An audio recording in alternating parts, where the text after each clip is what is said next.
Welcome back to Optimal Frequency. I'm Grant. I talk to spirits here at my house using sources of white noise. I then remove the sound of the white noise with an artificial intelligence that leaves behind the spirit responses. We are working our way through the Theresa Bier story. This happened in 1987. She was 16 years old at the time. She went to the woods with an older guy. He's 43. He comes out 3 days later, says, Bigfoot took her. No sign of the girl. So I had to go to the sink and get to the bottom of this one. This is the Theresa Bier story, Part 2.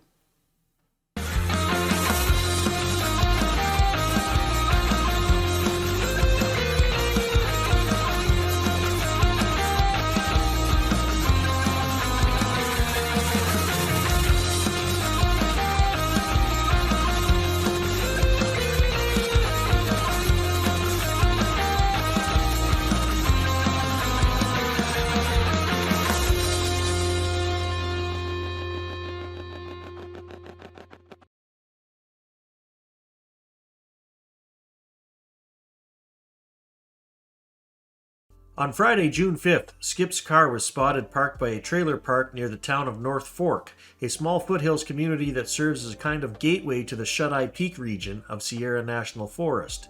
Skip had driven down from the mountains to the residence of his friend Dorothy Davis, who lived right behind that trailer park.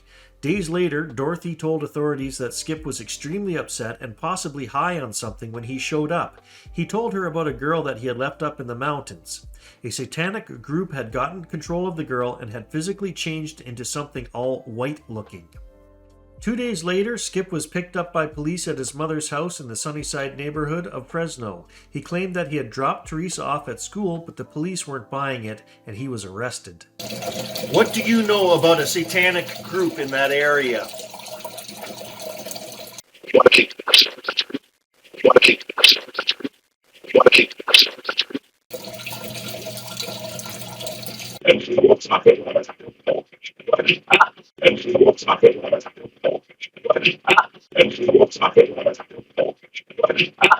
Did they have anything to do with your death?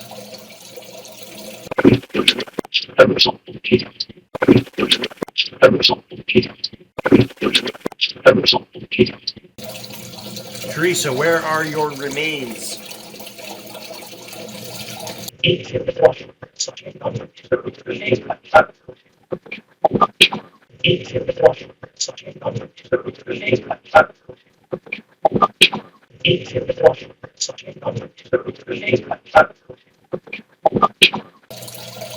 Will they ever find your remains?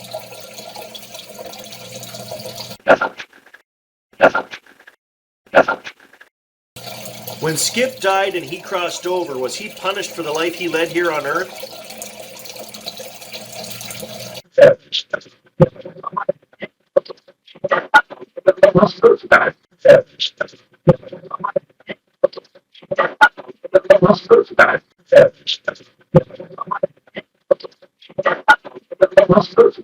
Back at the police station, Skip claimed that Theresa ran away from him on June 1st, but eventually stated that Theresa had been forcibly taken by Bigfoot. He said that she would be happier there because they were super intelligent beings. Skip agreed to show authorities where the campsite was that he and Theresa allegedly stayed at. He led them to a small grove of trees at the meadow's edge along Browns Creek. At the inner area of this grove, there was a smoldering fire among the heavy layer of pine needles that appeared to be somewhat damp. This smoldering burnt area was approximately 3.5 feet wide by 8 feet long. There were these blankets that were put up, and they were in a certain formation. There was a camera, a purse, a off-white bra, and a t-shirt. Pictures of the countryside, along with a picture of Welch playing guitar as he was sitting by what appeared to be the blanket that was in the grove area. There were also pictures of Theresa. The campsite where all this was found turned out to be staged by Skip. From the topography in the photos, the local deputies were able to guess that the actual camp was 20 miles away, possibly in Ghost Canyon. Even though he allegedly lied about the campsite, both the meadow and the canyon were searched. Section 4.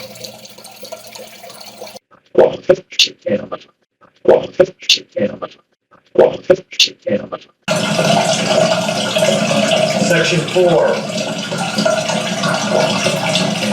Why did Skip go through all the effort of setting up that fake camp? Why did Skip go through all the effort of setting up that fake camp?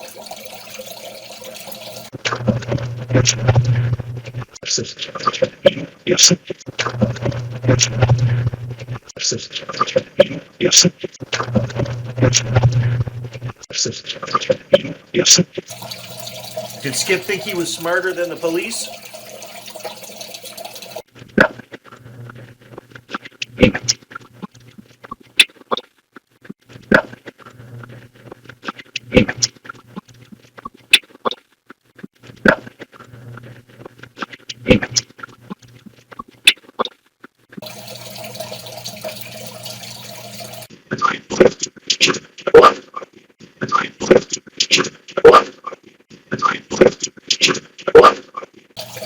Can you tell me, now that you've crossed over, do you know for a fact if Bigfoots exist?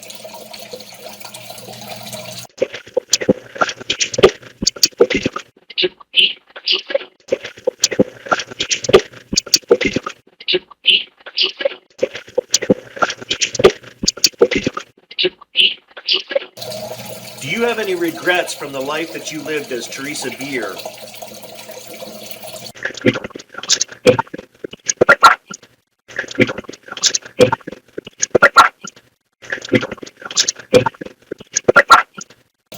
Can you tell me how to say that last name? Am I pronouncing it correctly?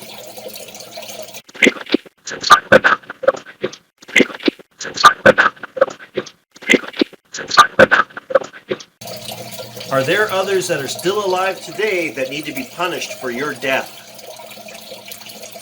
Okay, so all along I've been kind of confused as to whether Russell did this on his own. He did at one point come out of the bush and say to somebody that a satanic cult had taken her and sacrificed her. Something about turning all white. But based on the questions I asked, I've still been confused. Now, I know he played a role. I didn't know if he helped them somehow.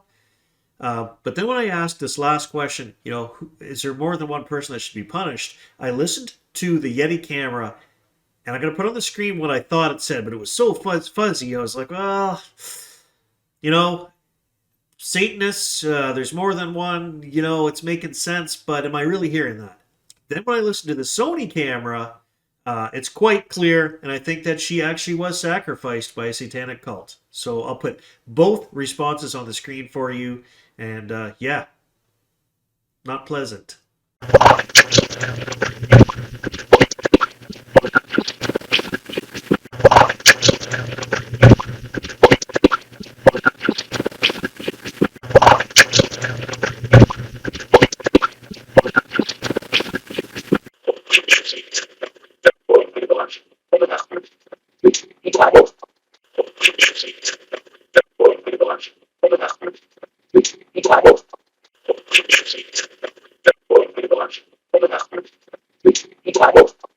A helicopter that was searching for any clue or sign of Theresa's whereabouts spotted something on the hillside above the Browns Creek camp.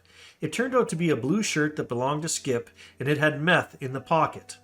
One of Skip's relatives told authorities that Skip had told them about a rock at Ghost Canyon where a girl needed to be tied up as a sacrifice to the devil. Skip was charged with Theresa's abduction, but the case against him was dismissed due to a lack of evidence in October of 1987. He was also offered a deal for an extremely light sentence if he were to confess and show them where her body was. He refused, sticking to his Bigfoot story.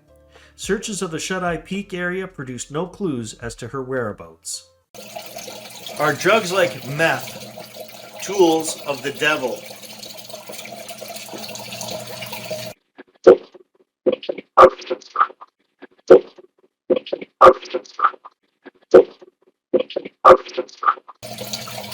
Were you tied up and sacrificed by Skip and or others?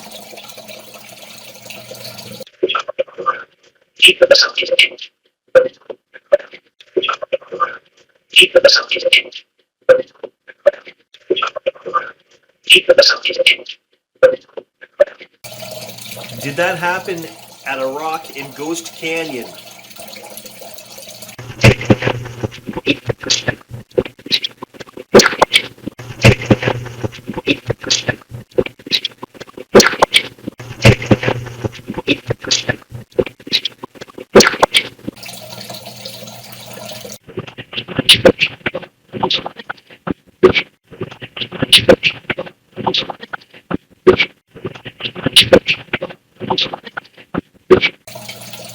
Did Skip feel guilty for your death?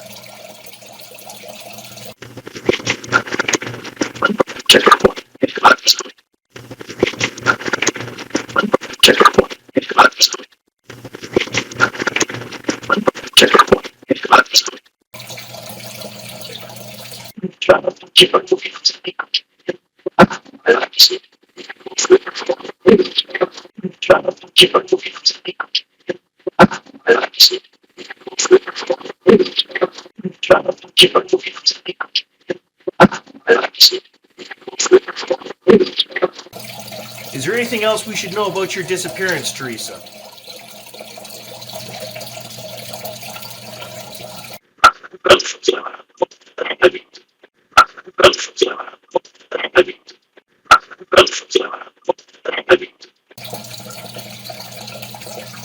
All right, I want to thank you for coming through and answering my questions, Theresa.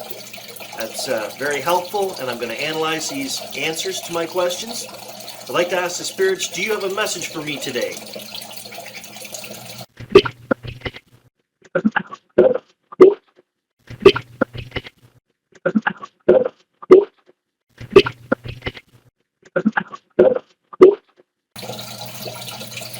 Do you have a message for our viewers today? If so, please state a name and then leave them a message.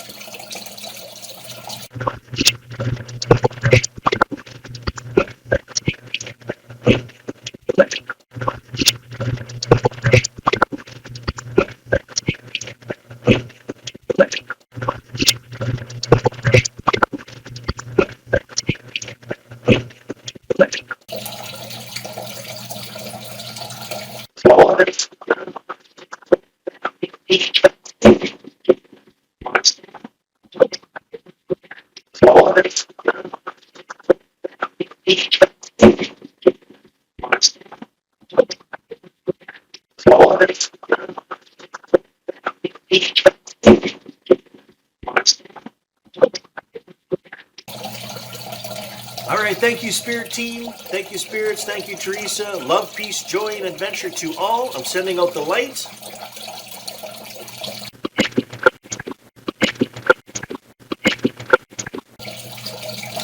Love, peace, joy, and adventure to you, viewers. Thank you for joining me. We'll catch you all in the next video.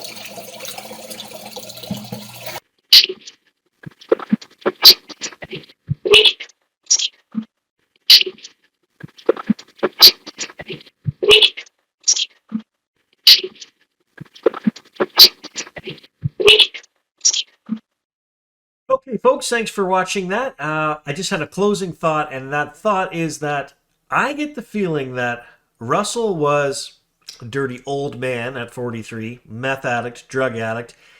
He liked to go out, actually look for Bigfoot, no doubt, I'm pretty sure. He probably took the girls out there, the young girls, thinking, oh, he could be lover boy, you know, he liked the young girls.